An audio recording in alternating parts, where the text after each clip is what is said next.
Hello and welcome, and thank you for joining today's Power Hour. My name is Sue Bernardin, and I'm the Associate Director of Gift Planning at St. John's, alongside my manager, Susan Damiani, who's also here. And I wanted to welcome everyone to today's Power Hour. March 1st is actually the start of Women's History Month at St. John's Yay. and nationally. And did you know, since 1987, the United States has formally recognized March as National History Month. And what a better way to start it than with two of our female alumni, as well as um, employees at the university, to come and speak to us about Women's History Month. So we have Professor April Merenda, who's a double alumna, as well as Susan Damiani, who's the Director of Gift Planning. And I'm going to turn it over to the both of you to welcome us. Thank you, Sue. Yes, I'm really excited. I couldn't wait for March to come. Welcome, everybody. I see some familiar faces with our virtual Power Hour series. We started this series back when we were in lockdown with the pandemic. And although those were difficult and challenging times, I see, like, look at the products that has come out of the pandemic. We never would have been doing these Power Hours. And I love the fact that these power hours bring people together. I am what you call a connector, and I love to connect people. And it really gave us the opportunity to showcase our faculty, our administrators, our alumni, experts in the field, to our alumni and to our donors, specifically the McAllen Society, which I am a director of. I love my job, the McAllen Society, which April Merenda is part of. They're wonderful, wonderful people, and not only what they're going to be giving to St. John's through their estate plans, but just real genuine people who have loyalty and the spirit and commitment to alma mater, to St. John's University. So today, like Sue said, we're starting off with the celebration of Women's History Month. I say it's celebrating the women of St. John's. We have to think about ourselves more, and I think we're going to talk about that. And what better person to start us off with the month than Assistant Professor at St. John's University, April Merenda. She is a professor for our Hospitality Management program, a very flourishing one. She's an industry professional. She's a coordinator for the International Hospitality Masters program. Two more. She's the co-founder of Gutsy Women Travel, the largest U.S. niche marketing company promoting small group travel designed exclusively for women. She plans amazing trips, which she'll share with all of you. And, in her spare time, she was quite bored during the pandemic. So what does she do? She publishes her first book, and it's called It's Your Life, Live It. And it's a very inspiring book. And it's about her life and all the great things that have happened through our travels and so forth. And we'll get into that short in a couple of minutes. What I want to get everyone to do, and thanks to April, she shared these stats with me because she's such a good teacher. And I want to get everybody fired up because we should really be proud and we really should be boasting about ourselves as women because we are pretty amazing. And I'm going to tell you why we're amazing. It says here, American women are ambassadorly standing front and center in every aspect of our history, our culture, and our society, making large contributions in business, education, the arts, sciences, sports, politics, the workplace, and the home. Let's not forget that, the most important one. We celebrate not only famous newsmakers, but this month we're going to be celebrating extraordinary every woman like you, mothers, daughters, sisters, friends, and you are all shaping the future. The slogan, which I think April might mention today, and I love it, and I think any of you my age or a little older, you'll remember the ad that says, you've come a long way, baby. Well, we certainly have. It's a mantra that was of the feminist movement of the 60s and 70s. So keep that in your head and that'll keep you positive and motivated.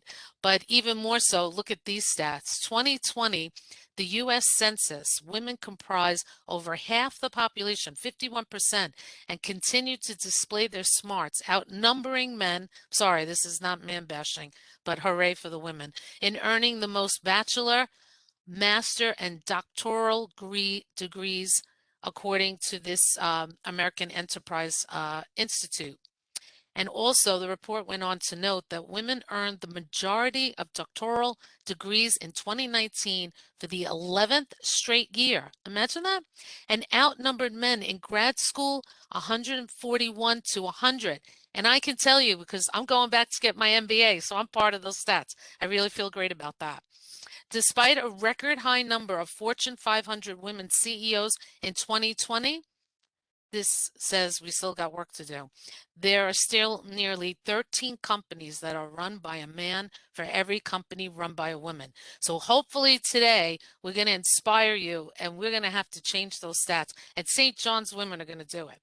According to a recent Fortune 500 list, the number of female Fortune 500 CEOs hit an all-time high of 41 in 2021, up from just in 2000.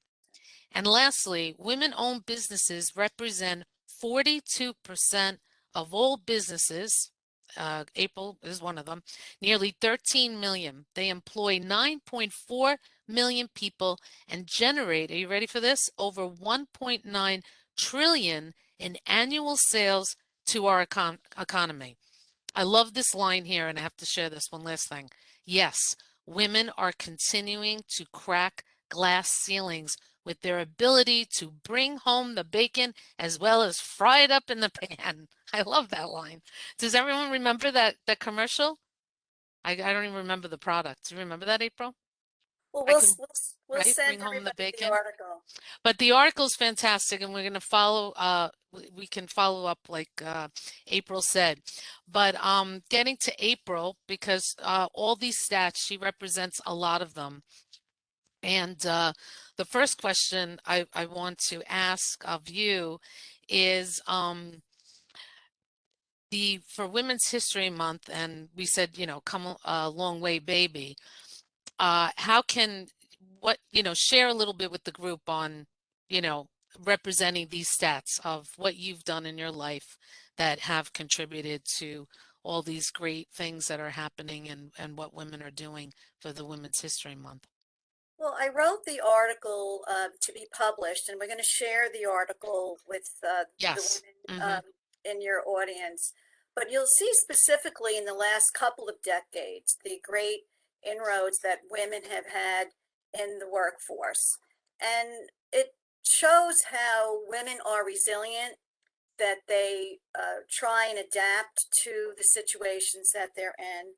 And specifically as it relates to my own life, when I graduated St. John's University decades ago, I entered the field of travel. In fact, there was no travel degree in hospitality at that juncture. Fast forward to the year 2000, when I was transferred back to New York. I had lived in California for about 20 years. I had the opportunity to work within a great enterprise owned by billionaire Carl Icahn. And it was there that St. John's alumni found me. And the rest is history. I mean, it was a great opportunity to work for Mr. Icahn, start a travel company for Mr. Icahn. He gifted it to me and said it was never going to make it, but in a way, I proved him wrong. And 20 years later, the travel company, which I outsourced to a major travel operator, is still flourishing. And despite all the obstacles that have been thrown at the industry, from 9/11 to the pandemic and everything in between, we see not only myself as a role model for the women who want to own their own business and also wear many hats. We see that women are definitely at this point in our economy contributing, as you pointed out in the statistics I gathered in that article. We have definitely come a long way. So Without a doubt. resiliency and Mhm. wearing the many hats that we Right. wear, not getting discouraged, to keep moving on, is really the DNA within, I think, every woman who's either listening today or out in the marketplace. Right, but you brought up a good point that I really want to highlight. You used the word network and contributed some of your success to St. John's Alumni Network.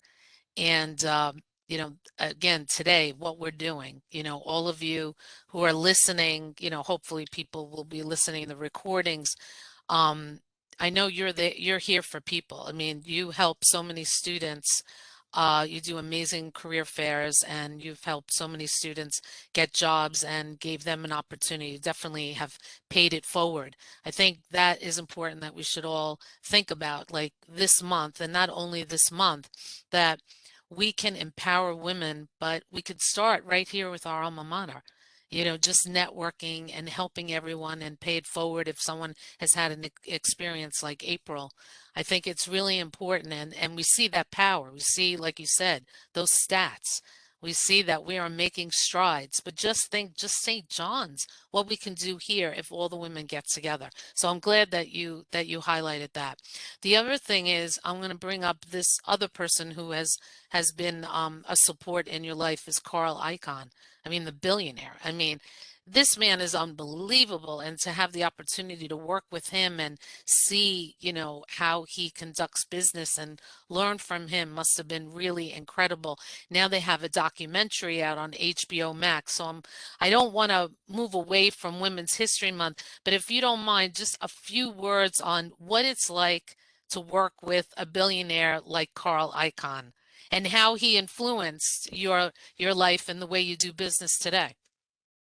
Well, that's a good question, and I'd like to share with the audience. I do go through that whole relationship on how I ended up in the Icon Enterprises at the end of 1999, and I was a little intimidated. I'll be honest with you. I mean, he has Oh, you have amazing to be. Yeah. people working for him, but he bought the company that I had been working with. So I came with the sale, if you will. And that company was in Lawrence, Kansas. So I had moved to Kansas. Wow. And he flew me in to be interviewed. And all I had to do was say, good afternoon, Mr. Icon. And he knew right away I was from New York. And he goes, wait a minute, you're from New York. And I go, yeah. And he goes, what are you doing in Kansas? And I says, well, that's where the job, the company was. He goes, well, you know what? We're going to move you back to New York. So my life went full circle. I came back to New York the end of 1999, and I actually reported directly to who is now his wife, Gail Golden Icon, who is clearly a angel in my life because she, together with him, helped mold me in the 6 years that I worked for him. I developed a lot of my skills, and at the end of my relationship working with them, he gave me this company. He said, it's nothing that I want to get into. I'm getting out of travel. I helped him, sell the TWA tickets at the time he was trying to get out of TWA. And with the relationships I had in the travel industry, that's what he was attracted to. So see, everybody brings something to the Mm-hmm. party. That's Right. what I brought. And I enabled the travel agent to get commission on TWA tickets. And at that time is when agents couldn't get commission. They cut all the commissions for travel agents. So it was a win-win. Agents were able to sell TWA tickets at a discount for their clients. They would get money. And then in turn, Carl was able to net the money that TWA needed to buy him out. So the documentary, The Restless Billionaire, is on HBO, and it really gives a good background on his incredible mind. And He just turned 86 last month, and God bless him. Bless. He's still out there making deals. He's really business savvy. To Not learn behind from him. every successful man, there's a woman. That's right. His wife was really my true mentor and angel. I talk about in my book how women need to identify the angels in their lives, I and love that. she was one of them. Mm, that's great. That's really some story. And he's so business savvy. I would love to learn, from someone like himself. So that's great. Thank you for that. So we're talking about travel.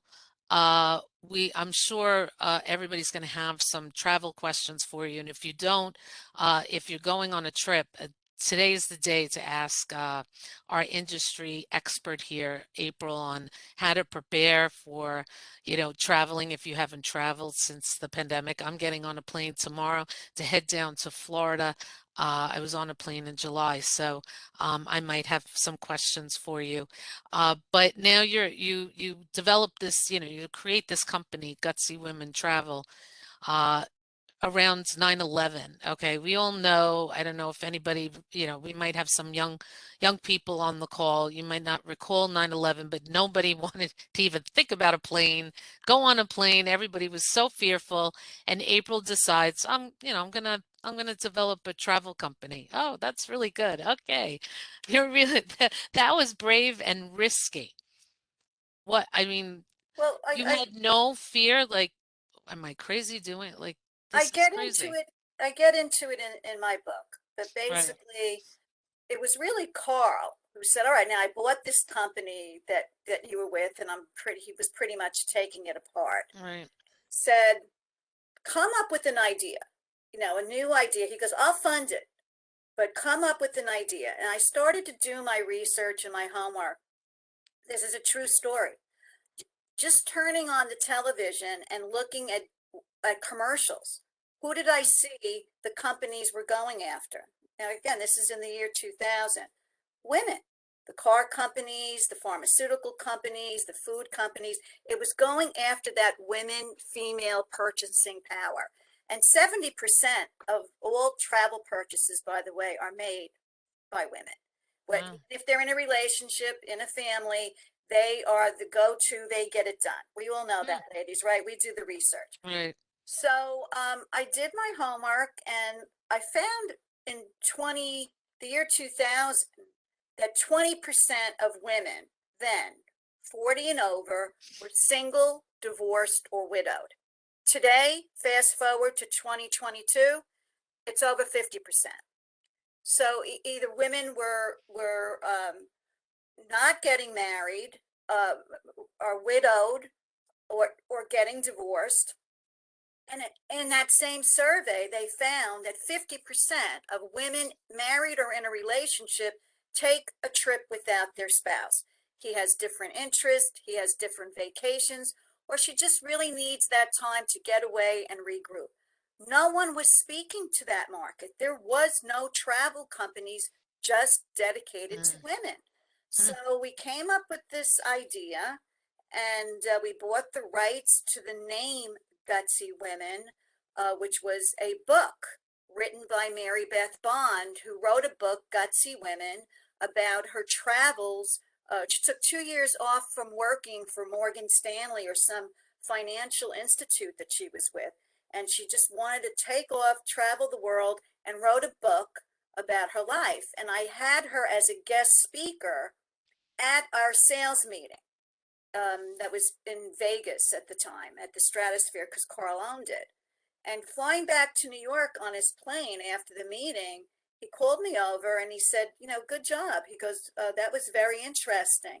He goes, ask Mary Beth what she would take for us to buy the name.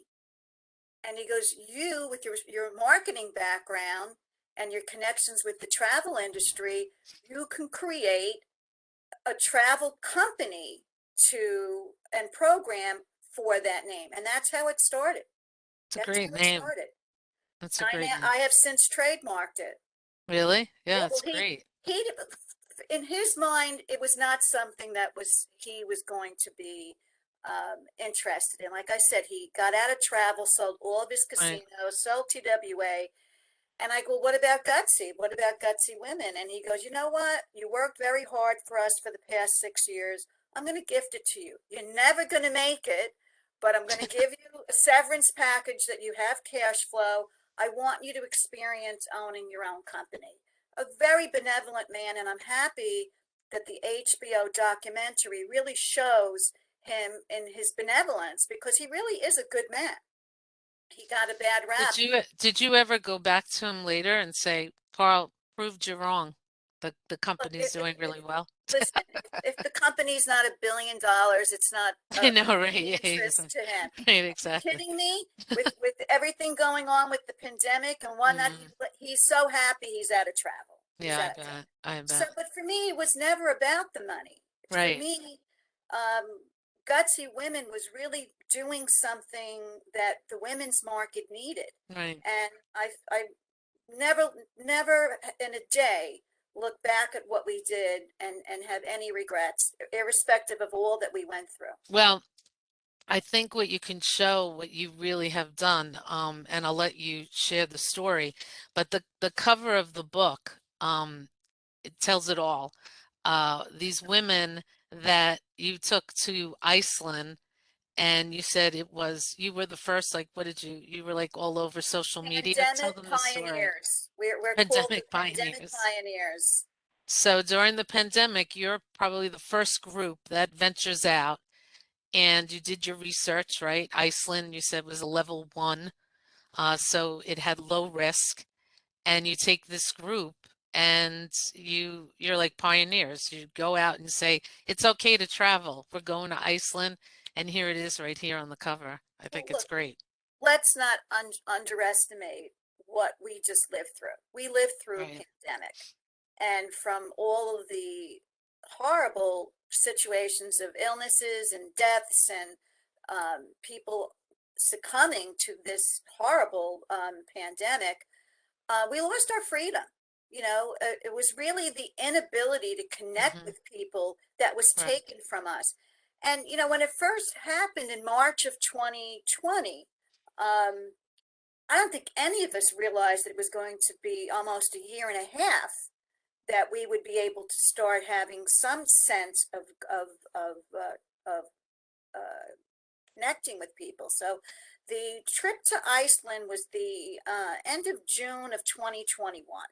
That was the first formal trip that we organized since March of 2020, which was like, an amazing gap of connectivity. The trip sold out. Like you mentioned, I chose Iceland because it was a level 1.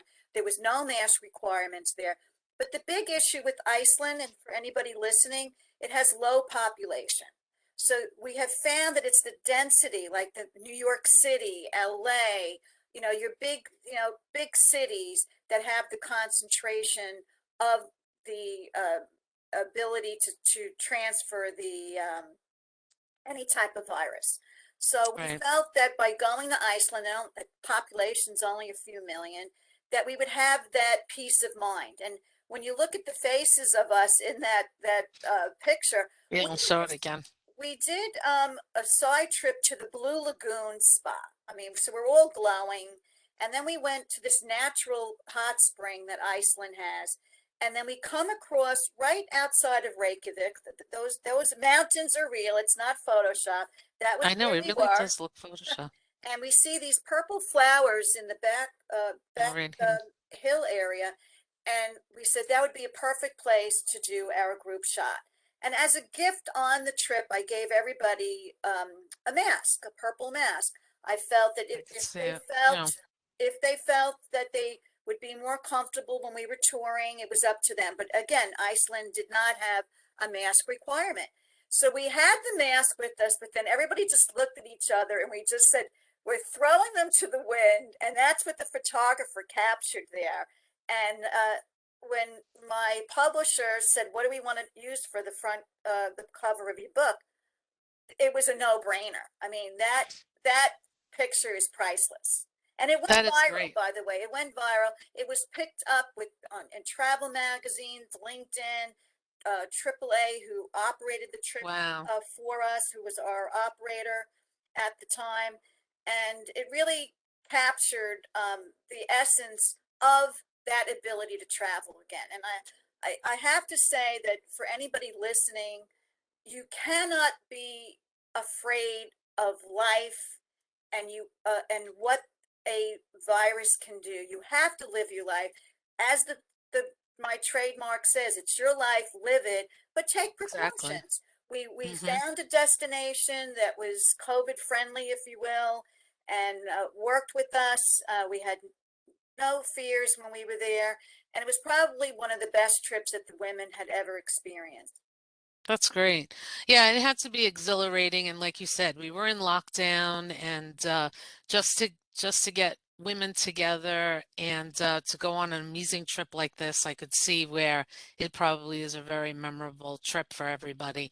But tell me, since this is Women's History Month and we want to empower the women today, how can you empower them if anybody? I know for myself, I got divorced, maybe about 20 years ago, and I regret that for a decade I did not go on any trips. And I was a big, big traveler. I started traveling when I was 15 years old, and I got the bug and I traveled ever since, and I went to a lot of different places. Fortunately, I started young. But the one thing, I went on, day trips or maybe upstate New York, things like that. But I couldn't see myself get on a plane by myself and to go to Europe and all of that. And I feel like I lost 10 years of really good, because now when you see what has become with travel, I could have been traveling all those years, but the fear of being a woman and being alone, I just didn't feel comfortable. And I'm not a big tour type of person, but a lot of tours now have become more customized, a little smaller. They're not like one of those, 100 people in a bus kind of thing anymore. What can you say to people like me? I think I've overcome it, but other people like myself that are preventing themselves from really, like, you know, seeing what's out there, and traveling like is just a wonderful, like, experience, meeting people and learning cultures. Well, I think How do you help people overcome those fears, first of especially all, for women? women. The good news is that women, there are many women like you, and there are women who are overcoming their fears. First of all, if I look at just gutsy women, 50% of the women on the trip are married. All right, so they are have spouses, but they spouse doesn't want to do a cooking class in Provence, Right, right. doesn't have the same vacation, or she just really wants to experience a trip with like-minded women, but she doesn't, know where to go, or doesn't have anyone to travel with. Okay, maybe she's a teacher like myself, has the summers off, and she has no one really to travel with. So a company like Gutsy, and there's many companies out there that really gear to that female experience. But Right. I would say the biggest thing to the listeners today is there's strength in numbers. All right. On a trip with strangers, for example, and we limit our particular trips to 16 people, so it's not like a big group. And at a welcome, there's always a welcome dinner and a farewell dinner. All right. And at the Hmm. welcome dinner, I would say most of the women don't know each other. There are a few that, like a mother daughter, that will come, or maybe two um, um, friends, intergenerational trips, like a grandmother taking her granddaughters on the trip. But the balance really don't know each other. So at the welcome dinner, everybody goes around the table and has their few minutes of fame, sharing a little background on themselves and why they took the trip, what they're looking forward to experiencing. And that's the welcome dinner. At the farewell dinner, everybody's hugging, on a first name basis. Where are we going next? And it's just that bonding that women do. It's just what we do, and with strangers. And it is a phenomenal that I remember the first trip that I escorted for us to Charleston and Savannah. It's a great destination for women. If no one's ever been there, put it on your bucket list. And I'm at this first trip, and we're doing a welcome the dinner, and we give a very inexpensive little token. It's a button that has gutsy, that has your website and your phone number. Any entrepreneurs that are listening, that you're starting your own company like I did, a button is an inexpensive marketing tool. I mean, I think it costs not even 15 cents. And you know, you could buy thousands of them at the time. And it's great advertising. So a woman came up to me at the welcome dinner in Charleston and said, Hmm. can I have two? And I said, absolutely. You want to give it to a friend or a relative? And she goes, no, they're for me. She goes, because it's going to remind me that I just had a double mastectomy. I never thought I'd ever be able to travel again. I had tears in my eyes when she started to That's speak to me. amazing. And she goes, and Yeah. I lost my husband a few years ago. All my friends have moved away, retired, and I felt so alone. And then I found you. And here I am Oh, on this great trip meeting other women. And it just really see? encompasses. Hmm. I actually reached out to Gail after that trip and I said, we're far more than a travel company. We are far more offering what we offer to women as a means of empowerment. Travel Exactly. is definitely an Hmm. empowerment and something that women can do to just make themselves feel good. It's like that oxygen that you take on the plane, you know, do your oxygen first before you can help, you know, your Hmm. children. We're the Right. oxygen. We're the oxygen helping women get over their fears like yourself or having no one to travel with or just being able to do that trip on their bucket list that would never have happened if it wasn't for finding outlets to travel with. And like I said, there's many out there. I think I'm here today to kick off Women's History Month to to empower women that despite the pandemic, Right. Hmm. you could travel safely and just do it. Just do That's it. great. No, I'm so glad you said that. And that's a really great positive message to our women. We have a Globetrotter program that I started. Obviously, your influence got me going to think about that. Again, why are we not doing things together as women of St. John's and even traveling together? And if it empowers, like you said, travel empowers people, how great we can empower all of us and share wonderful experiences. So of course we'll send some information out about that. But now, you know, you're the next chapter, and no pun intended, you write this book. It's your life, live it, right? Never written a book before. What was the moment or what inspired you to really say, this is the time I really need to share my story? That's a great question. And I think a lot of the listeners today will be able to identify with what motivated me to write the book. I was a caregiver for 20 years to my mother. A And great one. during the pandemic, she was diagnosed with an end of life disease, dysphagia, where she couldn't eat, she couldn't swallow, and had acute dementia. And all during the pandemic, in a way, it was a blessing because I was home teaching remotely and it enabled me to have a little bit more time with her and use that time to get things in order. So she passed away the end of 2020. And I found myself at the beginning of 2021 having all this time on my hands. And I could have sat there and cried and reflected, or I could have done something positive with that time. And it dawned on me all the hours of my life over those decades that was dedicated to her meals, preparing them, shopping for her, going with her to the doctors, meeting with the different um, um, specialists that she needed to meet with. That was all freed up now.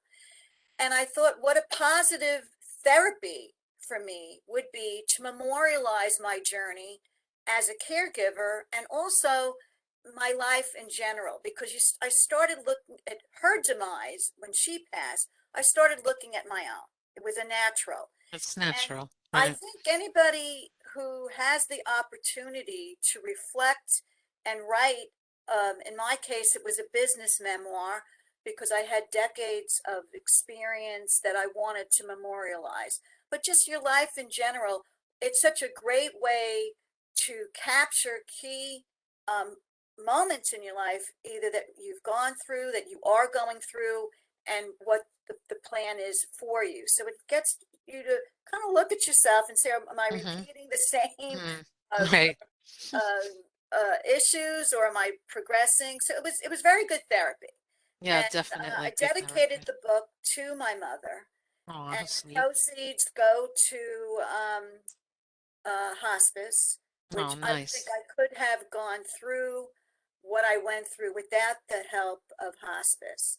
So, for anyone that has an elderly parent, and this is a true story, when I was in Normandy for D-Day, and I was remembering my father, as many of us had Hmm. parents in World War II. And I'm there at D-Day, and I knew my father was injured, and he spent time at the Sorbonne after the war. He was injured, and I said, I wish I had asked him a little bit more about that time. You know, they're not very free in speaking about those days. And what an opportunity it is now for those who are listening. If they have an elderly parent or someone in the family that you want to memorialize some of their contributions in their life. My mother's uncle, who's 96, after I wrote the book, he now started to capture his life of immigrating from Italy to America. Hmm. And, you know, he was in the CIA and Wow. amazing life, amazing life. And he's starting to capture that by recordings. How I wrote the book, and many people who read it It's say, "Gee, great. April, it's just like you're in my living room. It's like you're talking to me." It was my first attempt to publish, and what I did is I spoke into a recording, and or you know, a Zoom, if you will, if my publisher was capturing me. And then I was able to transpose that to print, and then obviously you get an editor to edit it up. But again, it was a great experience. I do It's great. recommend anyone listening to memorialize their Hmm. life. It is a step in life that really is something that everybody should do. That's great. Thank you. And thanks for, sharing it with us. I want to leave time for questions, but one other part of your life that we need to talk about, because obviously it's connected with St. John's University. Not only are you an alumna of St. John's, but as I mentioned, you're an assistant professor of this wonderful hospitality management program. So if we have anybody who's interested in the hospitality industry, what recommendations or advice you can give to them on how to start this career, this wonderful career that you had in hospitality? That's a good, very good question too, because as my book points out, I've had the fortunate opportunity to have two great careers in my life where some people never Right. even find themselves. Hmm. I've had the career in travel and now in academia. And both of those careers, by the way, found me. It was not something I had planned. I was graduated St. John's, and like many students, was waitressing, waiting to get in to law school. That was my plan. I was going to be a lawyer. And Hmm. somebody from TWA walked into the restaurant one night and offered me this job of working these charter flights to Vegas, selling show tickets. I mean, you can't make this up. And I have it in my book. It's a great story. So So funny. here I am. I'm like, all right, I could always, you know, I could always go to law school. What a great opportunity. Had the chance to see Frank Sinatra, and just, you know, go to the Grand Canyon. And, you know, one thing led to the other, and That's law great. school became a distant memory. And then I got entrenched in the travel industry.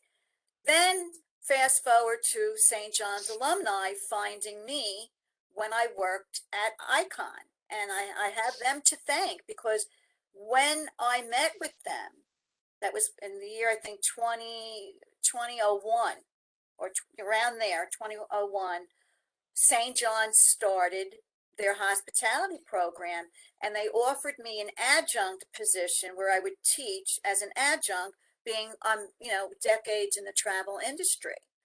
And it was the dean at the time, Dean McDonald, who said, you're such an asset to the program with your industry background. So you could be in academia with the PhD tenure track, or you have the industry people who have been there, done that, been in the industry. I'm an industry professional. And I had the opportunity, I think in 2017, I had the opportunity after a decade doing the internships for students because of all the contacts I made through Carl with Madison Square Garden, Barclay Center, Chase Bank, all these different companies. I then was able to get students internships and then took the next step into teaching for us. And I'm on that tenure track now. And I have a whole chapter in my book that talks about the industry academia relationship.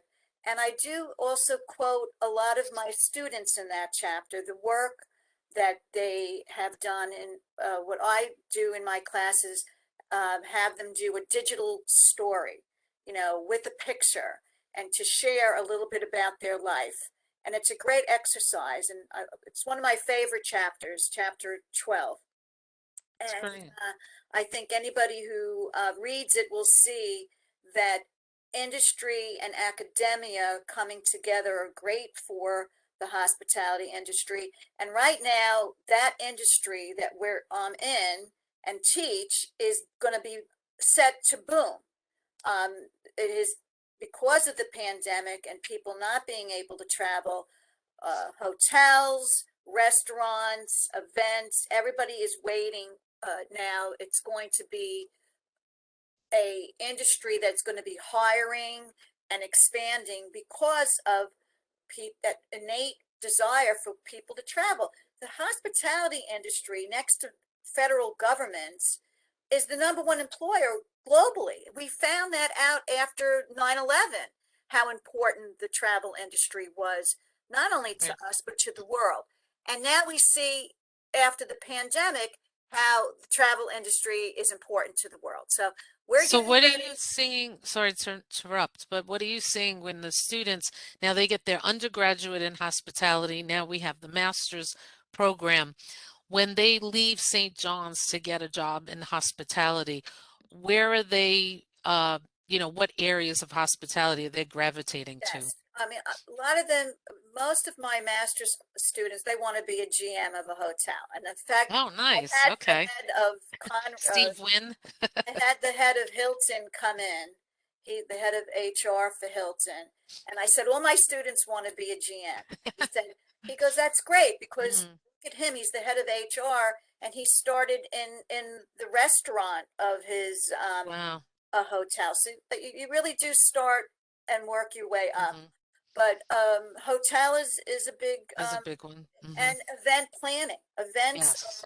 Hmm. wedding planners or Right. corporate events. I have a lot of students also because of my entrepreneurial spirit. A lot of them also want to start their own companies, and we Great. give them the tools at St. John's to start their own brand. That's great. I love that. That sounds terrific. Well, we're at the quarter too. So, does anybody, Sue, do we have any questions from our audience? I think you put up some. Yes, I did put a few in the chat. Are If you these want to trips read only, them, and then April can answer. sure. Are these trips only for women? Could you have a family join you? Yes, well, I don't. Again, I don't want to have an advertorial for my company on the call, but we do have trips that are for women only, and then for families or for a couple. Um, it just depends on where you want to go, but there are a lot of companies out there. I was operated by the Automobile Club of America, which is $1 billion enterprise. And you want to look for a company that has a good operator. I mean, it's one thing to have your relationships here, but as you'll even see in my book, I was stranded in Cairo during the uprising of I love Mubarak. that story. I I love mean, that I one. mean, my book is like, I was Calamity Jane throughout my life. So you want to have a good operator. So whoever you choose to travel with, make certain that they have locations, and feel free to email me. I can put you in touch with whomever you want to go to. I've been, decades in the industry, and depending on where you want to go, I could find you a perfect match. Most travel companies that are geared for women also have obviously trips for couples or families, because sometimes women want to just go on their own, but they also want to go with their family as well. So we offer everything. April, My when you operator offers April, everything. you said look for the best operator. Is there a site where you could go and find, do they rate these operators? And Well, is there a site that you can go to? there is a site called the United States Tour Operators Association. Okay. Anybody who is in USTOA has Hmm. to put a $5 million bond. Look, let's face it, a lot of travel companies right now had no income for almost 2 years. So I definitely recommend that you check out the operator, make certain that their Good members recommendation. have Hmm. that bond that protects your money. I saw another question, top destinations for 2022 All that are right. safe, All right. if there is such a thing. I also in my book have my top 10 Yeah, I was destinations going to that ask you, what was um, yours? Japan. I want to go there. Japan has been top. Iceland has Mm, been very big on the list. But I have to say, no matter what year, it's Italy, Italy, I Italy, know. Italy. Yeah, Everyone wants I Italy. And it's know. not Yeah. because of my Italian roots that I say that. Italy has so much to offer, whether you Mm, want to do the Amalfi Coast, whether you want to go down to Sicily, you want to it's go true. to the north, to Milan and Venice, Hmm. stay in Rome and do little side trips. Italy, by far, for a family, a woman, individual, is number one. And a close second, to be honest with you, is France. I was just going to say France, that. France again has that culture and the museums and the cooking classes that Yes. everyone loves. But So even though Notre Dame went up in flames, unfortunately, that was a horror show to watch on TV. France is still, despite all of that, people still, yeah. absolutely, Hmm. and offers so much, like Italy does. Right. And for those listening who don't maybe want to venture too far after the pandemic, the national parks is the number I one was just gonna say. destination right Hmm. now.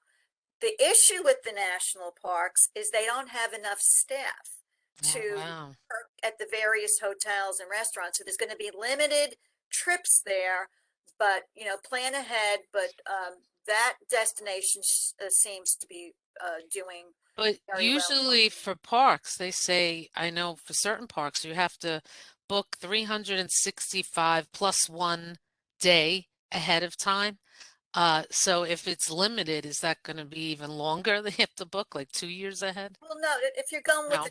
with a tour Mm, operator, I always recommend go with a tour operator because they're yeah, buying the access to get into the right. park, Hmm. and you have that guide with you. All of our trips, and competitive companies that do what my company has done is they have a licensed tour director that's with you the whole time. You want that. You want that. Sue, I'm sorry, something just popped up, something about Ireland. I didn't see the question, sorry. It says when Professor Miranda was listing all of the top destinations, one of our attendees was surprised that Ireland is not in the top, or is it? Ireland isn't it in the top. The issue with Ireland was the airspace to get to Ireland. I think that's being rectified. More and more carriers are offering it.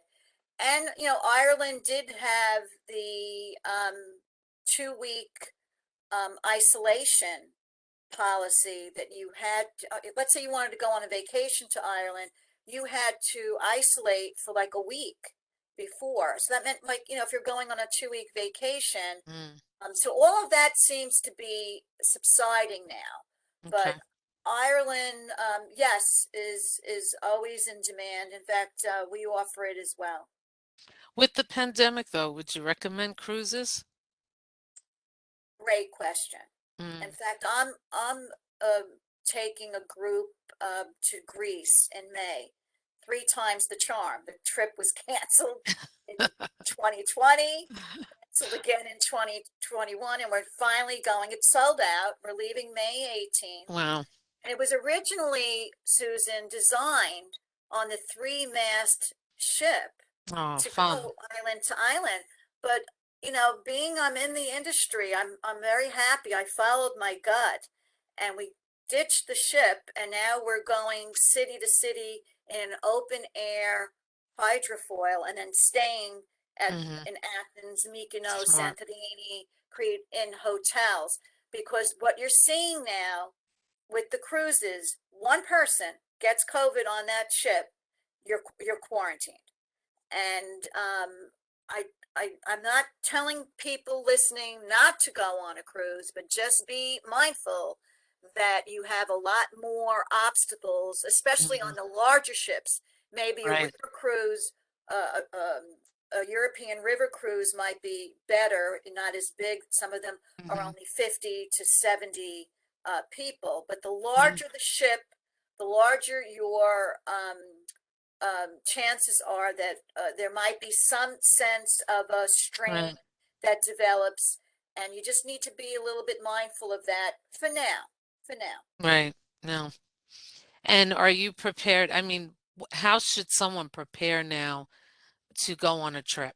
Do you take the insurance, just to make sure if anything happens, you can First of cancel? all, first of all, operators have now, if you book by a certain time, I think they're making it like April 1, and it's a gimmick for them to get you to deposit.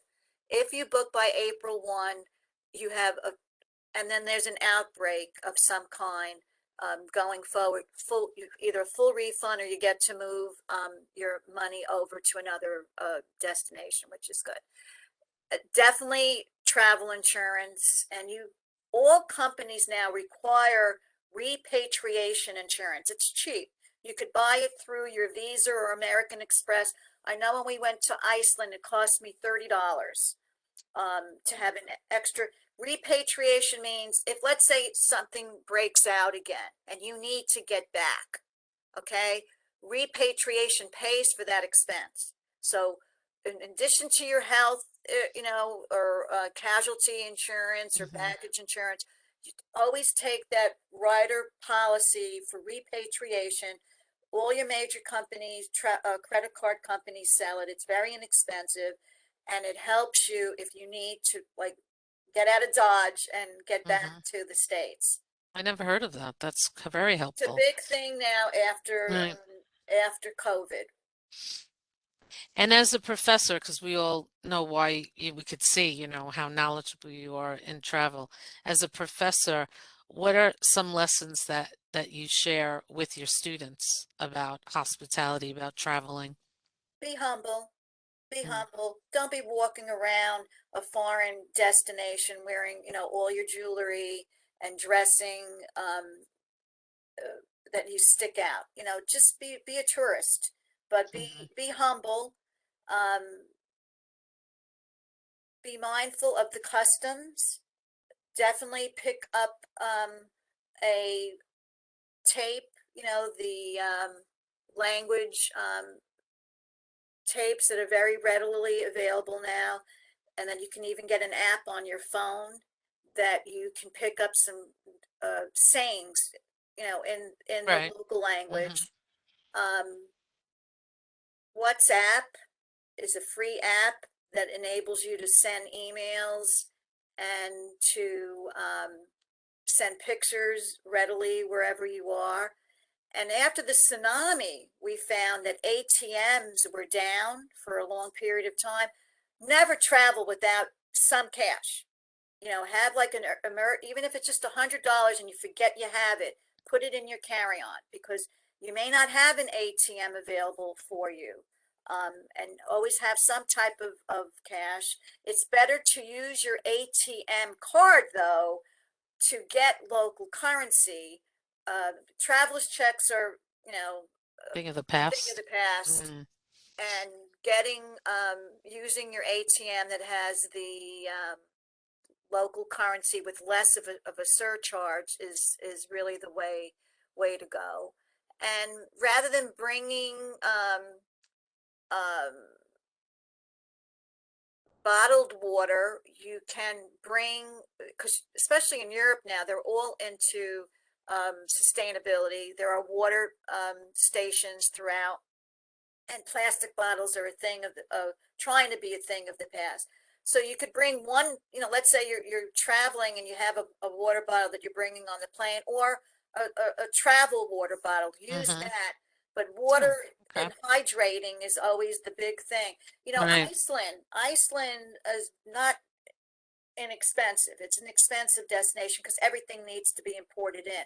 The cheapest thing in Iceland was the water. And I found when we had to go to Costa Rica or go to Europe, you're spending all this money buying bottled water. But Iceland, you could just drink right out of their faucet, and they have water stations. And I found that, and the water was delicious, absolutely Really? I'm not delicious. surprised. That's a big, Mm. big saving. But blend into where you're going, do your homework, and don't be a tourist to the extent that you're standing out. Just blend in with Right. the locals, and you'll be fine. That's great. Well, you ended on a great note. I can't thank you enough for your time, sharing your story. I hope everybody uh, gets your book. It's It's your your life, life. live Live it. it. Live it. We're so glad you did live it and continue to live it. And here with us at St. John's, we're really blessed to have you on on our faculty and staff. And it's great to have you as a friend. You're a great mentor to me and have inspired me over the years. So I appreciate it. We have 2 more minutes and I can do my little commercial. I am the director of the McAllen Society. April Merenda is a member of the McAllen Society. We have a great social network through this society. If you're interested in becoming a member, I hope you'll call me. But we have a Globetrotter program. We're going to be starting up a pickleball, the PBJ's Pickleball Club. And like I said, for Women's History Month, we have great programming. If you really enjoyed this Power Hour, we have 4 or 5 more that Sue put together with great experts on different topics of interest. And at the end, on March 26th at the Garden City Hotel, all the ladies will be getting together. We'll be celebrating the women of St. John's. Our keynote speaker is another alumna, Coach Jojo Persico, a great coach of our volleyball team for many years, and she'll be speaking to all of us. We have great giveaways and all of that. So I hope you'll really join us for that. But thank you for joining us today, and everybody who's watching this recording, thank you. I hope you were empowered by April. Remember all those stats that I read out to you. Look, women are doing fantastic things, but we can do fantastic things as women at St. John's University. So please reconnect, re-engage with St. John's, and let's do something empowering. So thanks, April. Have a great day. Thank you. And this was a great way to kick off Women's History Month. Thank you. I agree. Thanks to you. Thank you, everyone. Bye, Bye-bye. everybody.